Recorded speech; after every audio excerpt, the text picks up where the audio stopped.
Hello, and welcome to our next episode on the Great Warrior. Here, Alexander is confronted with an unseen and unexpected enemy.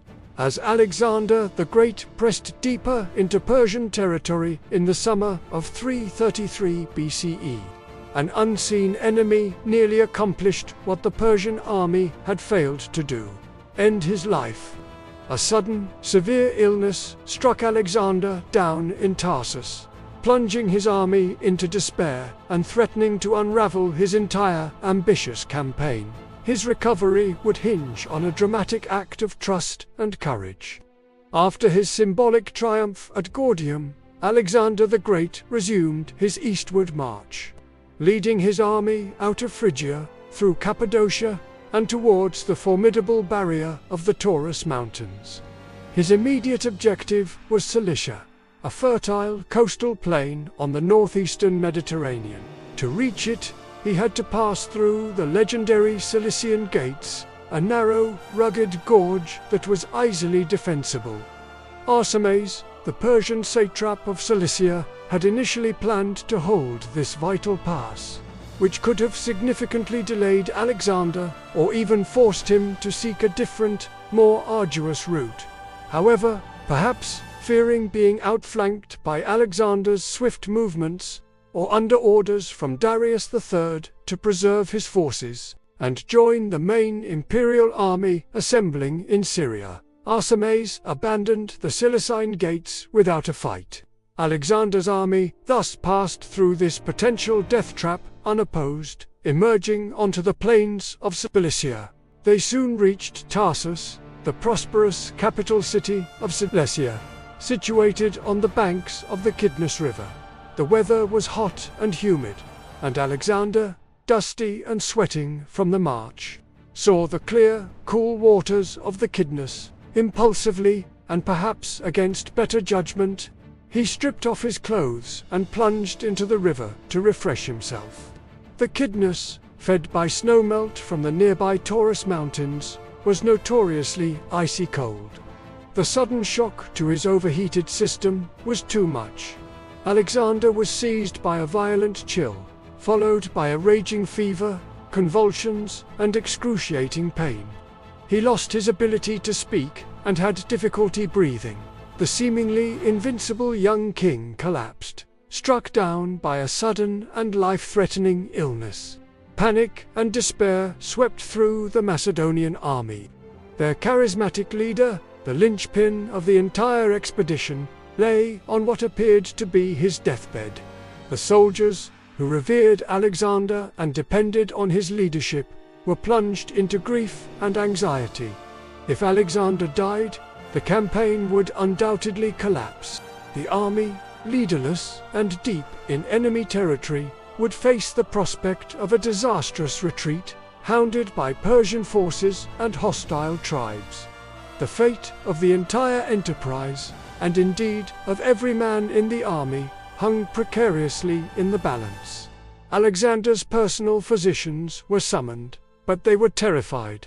His condition was so severe that they despaired of his recovery. Moreover, they feared the consequences if their treatments failed and the king died under their care. They could easily be blamed and face the wrath of the army. Most hesitated to attempt any drastic remedies. However, one physician, Philip of Anania, a trusted friend of Alexander since childhood and a man of considerable medical skill, stepped forward. He diagnosed the illness as acute and severe, likely a form of pneumonia or a violent systemic reaction to the extreme cold, and declared that he could prepare a powerful purgative medicine that offered a chance of recovery, though he warned that the remedy itself was potent and not without risk. Alexander, desperate and trusting his friend, agreed to take it. As Philip was preparing the draft, a dramatic complication arose. A dispatch rider arrived bearing an urgent letter for Alexander from Parmenion, his second in command, who was at this time operating separately, securing rear areas or advancing along a different route. Parmenion's letter contained a dire warning. He had allegedly received intelligence that Philip the Acarnanian had been bribed by Darius III with a huge sum of money and the promise of marriage to one of Darius' daughters if he would poison Alexander. This was a terrible moment. Alexander, already gravely ill, was now faced with the possibility that his trusted friend and physician was a traitor intent on murdering him. He read the letter. Then, in an extraordinary display of courage, trust, and psychological strength, he made his decision. When Philip the Orconanian returned with the cup of medicine, Alexander took it in one hand.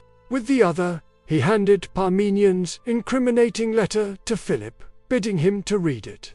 Then, without waiting for Philip's reaction or any attempt at an explanation, Alexander calmly and deliberately drank the entire contents of the cup. Philip was stunned and horrified as he read the accusation. He threw himself at Alexander's bedside, protesting his innocence, urging the king to trust him and to keep his spirits up, assuring him that the medicine would work. Alexander, though weakened, grasped Philip's hand, reassuring his physician of his complete confidence in his loyalty. The immediate effect of the medicine was severe. Alexander's condition seemed to worsen. He fell into a death-like stupor, his breathing faint, and for a time, all hope seemed lost. The camp was filled with gloom. But then, slowly, the crisis passed. The fever began to subside, his breathing eased, and he regained consciousness and his ability to speak. The medicine, though harsh, had worked. Alexander began a slow but steady recovery. The joy and relief that swept through the Macedonian army were immense. Their king, snatched from the jaws of death, was alive. Alexander's dramatic act of trust in Philip the Orconanian and his own indomitable will to live became legendary. It further solidified the bond between him and his soldiers, and it demonstrated his remarkable character even in the face of extreme adversity. Alexander remained in Tarsus for some time to convalesce and regain his full strength.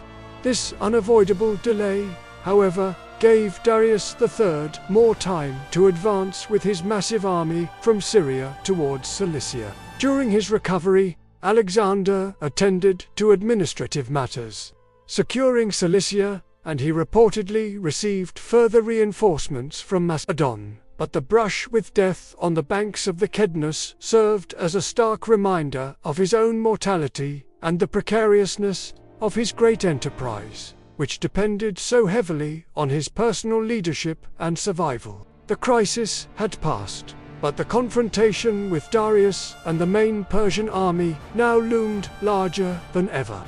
We really hope you loved the video. We had so much fun putting it together just for you. If you did, smash that like button and subscribe for all the latest updates. We can't wait to share more awesome stuff with you. We're totally open to your awesome suggestions and fresh ideas for our future. Take good care of the environment and people around you. See you again.